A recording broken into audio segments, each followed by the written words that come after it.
मैं हूं अशोक गोदारा। आपके बीच में लेके आया हूं कि Rajasthan assistant prosecution officer APO की जो वैकेंसी जल्द ही एडवर्टाइज होने वाली है, उसका सिलेबस क्या होगा और उस सिलेबस में क्या क्या कौन कौन से वेरिएंट है जो इंक्लूड होंगे, उनका कौन सा पार्ट इंक्लूड होगा, वो सारी चीज़ें डिटेल में आपके सामने लेके आया हूं। अब राजस्थान असिस्टेंट प्रोसिक्यूशन ऑफिसर की वैकेंसी है जो हो सकता है इसी माह सितंबर लास्ट में या अक्टूबर में एडवर्टाइज होगी। उसके अंदर लगभग 200 पोस्टें हैं जो एग्जाम में 200 पोस्टों के लिए एग्जाम कंडक्ट करवाया जाएगा और इसकी पोस्टें आगे बढ़ाई भी जा सकती है। इसके लिए आप लॉ जो स्टूडेंट है वो सभी इसकी तैयारी में, मेरा कहना है कि अभी से लग जाएं। और इसका सिलेबस क्या है वो डिटेल में आपके सामने मैं बताता हूं। पहले तो आपको शॉर्ट में बता देता हूं कि इसका सिलेबस क्या क्या होगा। तो फर्स्ट, इसका जो एग्जाम की स्कीम है वो इस हिसाब से होगी कि एक तो लॉ का पेपर होगा और दूसरा लैंग्वेज का पेपर होगा। लॉ का पेपर होगा जो होगा 150 मार्क्स का, और लैंग्वेज का पेपर होगा जो होगा 50 मार्क्स का। लैंग्वेज में दो चीज इंक्लूड होगी, एक होगी हिंदी और इंग्लिश।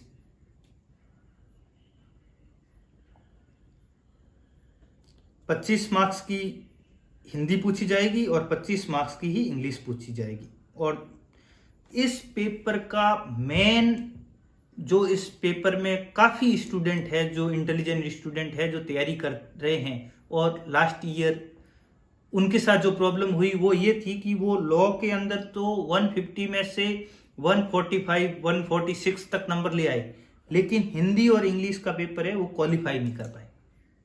तो इसके अंदर दोनों पेपर है जो फर्स्ट और सेकंड दोनों के अंदर 40% मार्क्स लाने कंपलसरी है। तो इसके लिए आपको दोनों पेपर को बराबर वेटेज देना है, इक्वल वेटेज देना है। अब डिटेल में इसके सिलेबस की अपन चर्चा कर लेते हैं। तो इसमें फर्स्ट पार्ट पूछा जाएगा वो है आईपीसी, इंडियन पिनल कोड। और आईपीसी का ही इस एग्जाम में सबसे बड़ा वेटेज होगा, वो होगी आईपीसी। केवल और केवल अकेली आईपीसी 50 मार्क्स की पूछी जाएगी। अपन जो ये यहाँ पर डिस्कस कर रहे हैं वो 2015 के अंदर एक वैकेंसी आई थी, उसका सिलेबस डिस्कस कर रहे हैं। लेकिन इस वैकेंसी के अंदर 90 से 95% सिलेबस है वो डिटो रहेगा। कुछ माइनर एक्ट है उसमें चेंजेस हो सकते हैं, लेकिन मेजर एक्ट है उसमें कुछ भी चेंज नहीं होगा। फर्स्ट है आईपीसी। आईपीसी है जो 50 मार्क्स की पूछी जाएगी। और आईपीसी में कंप्लीट आईपीसी न पूछ के केवल और केवल जो एक प्रोसिक्यूशन ऑफिसर के रूप में कोर्ट में जो यूज आने वाले सेक्शन है वही सेक्शन आईपीसी में पूछे जाएंगे। उसके लिए फर्स्ट आईपीसी का जो चैप्टर 1 है इंट्रोडक्शन, सेक्शन 1 to 4। सेकंड है जनरल एक्सेप्शन, सेक्शन 6 से 52 तक, जिसके अंदर आपकी डेफिनेशन पार्ट दी हुई है। थर्ड चैप्टर है जिसमें पनिशमेंट बताया हुआ है। फोर्थ चैप्टर है जिसमें एक्सेप्शन बताए हुए हैं, सेक्शन 76 to 106 तक। फिफ्थ चैप्टर है अटेम्प्ट के बारे में। सिक्स चैप्टर है क्रिमिनल कॉन्स्पिरेंसी। सेवंथ स्टेट के अगेंस्ट में। एट्थ आर्मी और नेवी से रिलेटेड ऑफेंस। नाइन्थ चैप्टर है पब्लिक ट्रैंक्विलिटी से रिलेटेड ऑफेंस होते हैं उनके बारे में। 10th चैप्टर है जो contempt of the law and public servant से रिलेटेड है। इसी तरह जो आईपीसी का जो पार्ट है वो पूछा जाएगा।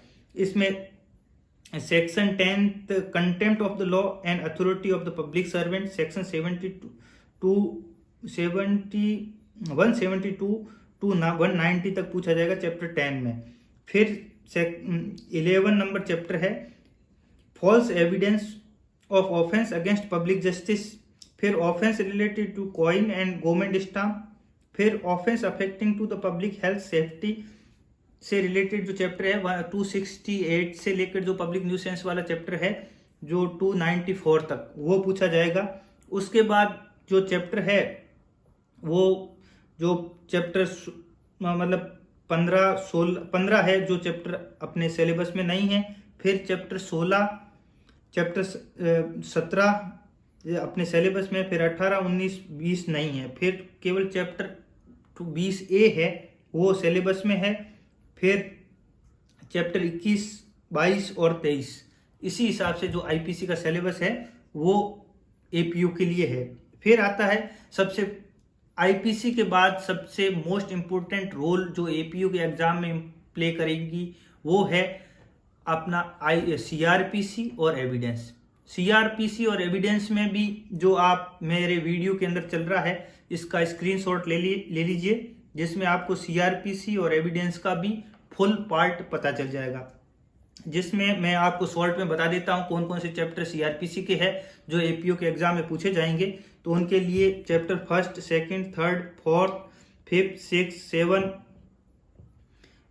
8, 9, 10, 8, 9, 10, 11, 12, 13, 14, 15, 16, 17, 18, 19, 20, 21, 21A, फिर 22 चैप्टर है जो एग्जाम में नहीं पूछा जाएगा, 23, 24, फिर 25 एंड 26 चैप्टर नहीं पूछा जाएगा, फिर 27 पूछा जाएगा, फिर 28 चैप्टर है वो नहीं पूछा जाएगा, फिर 29, 30, 31, 32, 33, 34, 35 इसी हिसाब से ये जो सीआरपीसी का है वो सिलेबस है।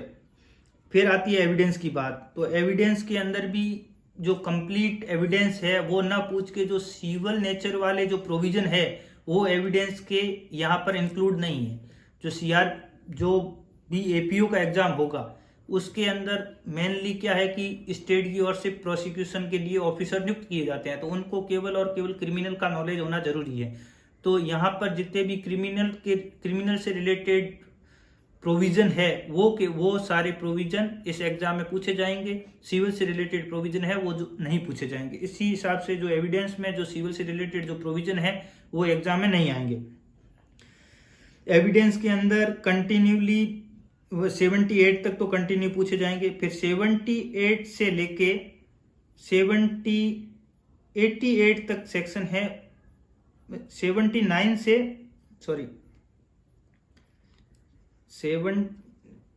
79 टू 89 ये सेक्शन अपने एग्जाम में नहीं पूछे जाएंगे।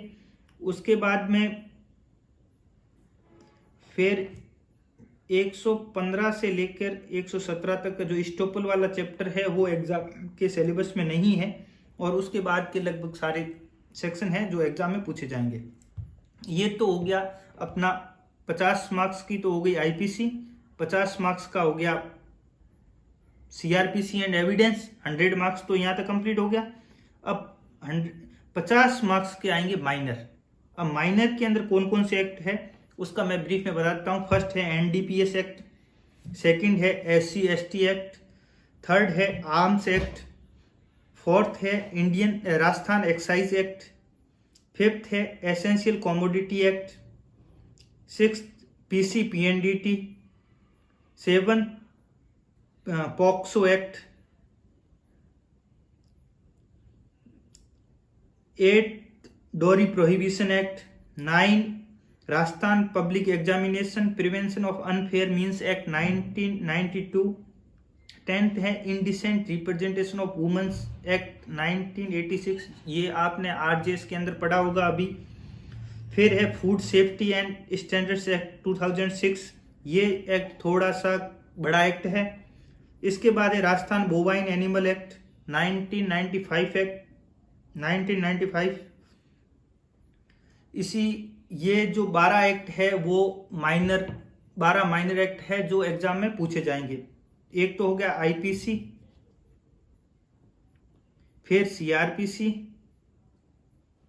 फिर एविडेंस प्लस 12 माइनर एक्ट, ये टोटल मिलाकर आपका 150 नंबर का एग्जाम होगा।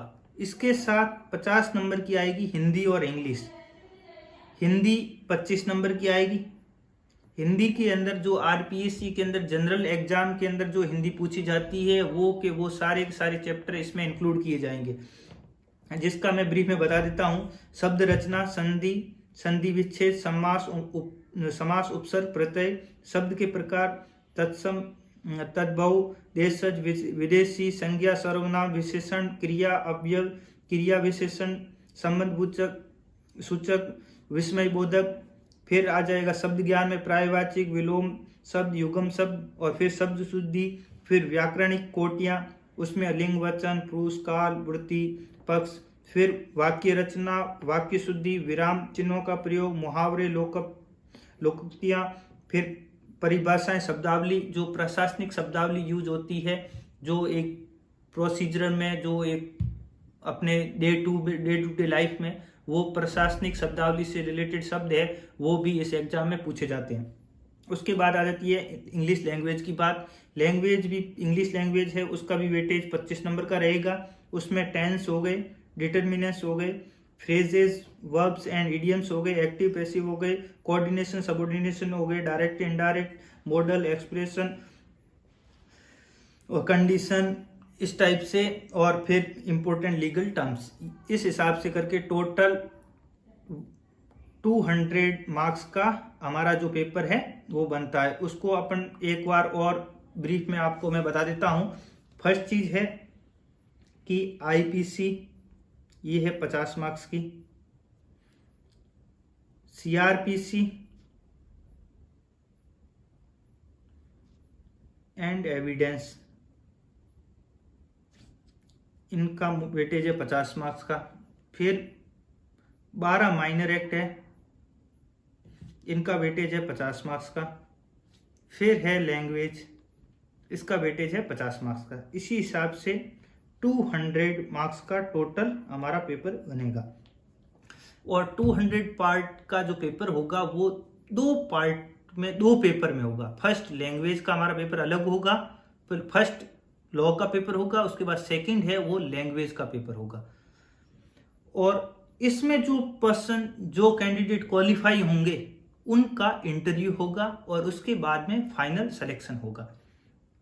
तो मित्रों और विद्यार्थियों जो एपीओ की तैयारी कर रहे हैं उनके लिए मैंने ब्रीफ में कंप्लीट सिलेबस है जो मेरे यूट्यूब चैनल पे दिया हुआ है, और इसका लिंक भी मैं डिस्क्रिप्शन में आपके साथ शेयर कर दूंगा। और आपको इसमें इसके अलावा कोई कंफ्यूजन हो तो भी मेरे से आप संपर्क करें। इस एग्जाम का जो भी सिलेबस है, हाँ हो सकता है कि इस एग्जाम का जब एडवर्टाइज हो, ये एग्जाम एडवर्टाइज हो, उसके अंदर कुछ माइनर चेंजेस हो जाए। जो माइनर एक्ट है उसके अंदर कुछ नए एक्ट भी ऐड हो सकते हैं, पुराने वाले एक्ट है वो रिपील हो सकते हैं। लेकिन जो मेजर पार्ट है IPC, CrPC, evidence and language, इसमें कुछ भी चेंजेस नहीं होगा। ये एज इट इज आपके सामने 150 मार्क्स का, तो एज इट इज आपके सामने यही सिलेबस रहेगा। इसीलिए मेरा आप सभी से निवेदन है, आग्रह है कि आप अभी से इसकी तैयारी में कंटिन्यू लग जाएं और इस सिलेबस के अकॉर्डिंग, मेजर एक्ट है उसकी तैयारी अभी से शुरू कर लें, माइनर है वो वैकेंसी आएगी उसके बाद में कर लेंगे। और दूसरा सबसे इसका सिलेक्शन में जो इंपॉर्टेंट रोल प्ले करता है वो है लैंग्वेज का पेपर। लैंग्वेज कई विद्यार्थी ऐसे भी मैंने देखे हैं जो लॉ के अंदर 150 में से 145 पिछले एग्जाम में लेके आए थे, लेकिन वो लैंग्वेज के पेपर के अंदर मिनिमम 20 मार्क्स नहीं ला पाए, इस वजह से वो बाहर हो गए। तो ये गलती मैं आप सभी से निवेदन करता हूं कि आप ना करें। इसलिए लैंग्वेज का पेपर है उसकी अभी से बहुत अच्छी तैयारी करें, और इस एग्जाम में सिलेक्शन का मूल मंत्र लैंग्वेज का पेपर ही है, क्योंकि लॉ की तैयारी करने वाले सभी स्टूडेंट्स के मार्क्स लगभग इक्वल आएंगे, लेकिन लैंग्वेज में जो बंदा बाजी मारेगा वही फाइनली सेलेक्ट होगा। धन्यवाद। इसी के साथ ही मैं आप सभी के उज्जवल भविष्य की कामना करता हूं, और मेरे YouTube चैनल को लाइक, सब्सक्राइब करें और आगे से आगे शेयर करें। धन्यवाद।